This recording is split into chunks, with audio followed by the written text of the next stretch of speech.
Κύριε Χατζηγεωργίου, καλησπέρα.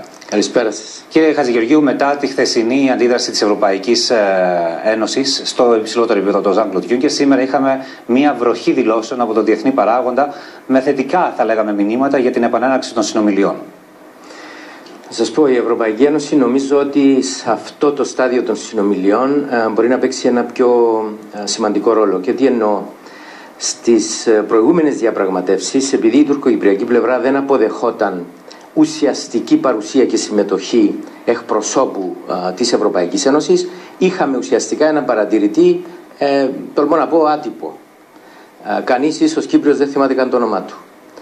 Νομίζω ότι τώρα ο κύριος Ακιντζή δικαιούται και υποχρεούται από τη στιγμή που εξαγγέλει την ανάγκη η λύση να συνάδει με το ευρωπαϊκό κεκτημένο, να ζητήσει μαζί με την ελληνοκυπριακή πλευρά την παρουσία ενός εκπροσώπου της Ευρωπαϊκής Ένωσης, ο οποίος να έχει συγκεκριμένο ρόλο, να σταθμίζει δηλαδή εάν οι προτάσεις που κατατίθενται είναι περίπου, για να μην πω ακριβώς, μέσα στο πλαίσιο του ευρωπαϊκού κεκτημένου. Αυτή είναι μια πολύ ουσιαστική εξέλιξη, θα είναι μάλλον μια πολύ ουσιαστική εξέλιξη και μια μεγάλη αλλαγή στάσης από την τουρκοκυπριακή. Και αναμένω από τον κύριο Juncker προς αυτή την κατεύθυνση να πιέσει, διότι οι δηλώσεις έχουν ασφαλώς τη σημασία τους, τις καλωσορίζω και εγώ όπως κάθε Κύπριος, το εκδηλωμένο φραστικό ενδιαφέρον.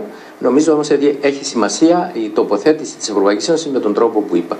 Η εκτίμησή σας, κύριε Χατζηγεωργίου, μετά την πρώτη συνάντηση του Πρόεδρου Αναστασιάδη με τον Μουσταφά Ακιντζή, ποια είναι?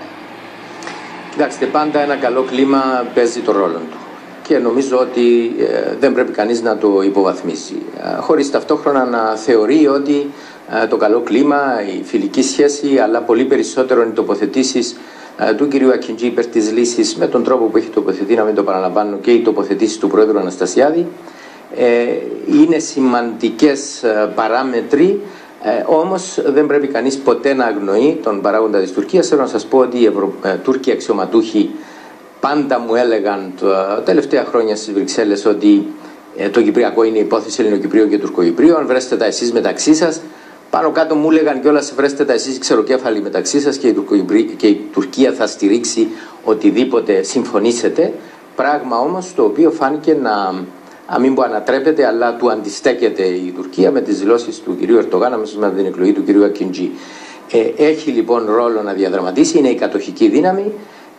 Είμαι από εκείνους που πιστεύουν ότι μη αναφερόμενο στο περιεχόμενο της λύσης, αλλά στην λύση, είμαι από εκείνους που πιστεύουν ότι έχει περισσότερο όφελος η Τουρκία από το να κινηθεί προς τη λύση παρά προς το ναυάγιο. Έχει συμφέρον κατά την κρίση μου και από ένα πιθανό ναυάγιο. Όμως κερδίζει περισσότερο εμπράγματο βάρος μέσα στην Ευρωπαϊκή Ένωση εάν επιληθεί το κυπριακό πρόβλημα.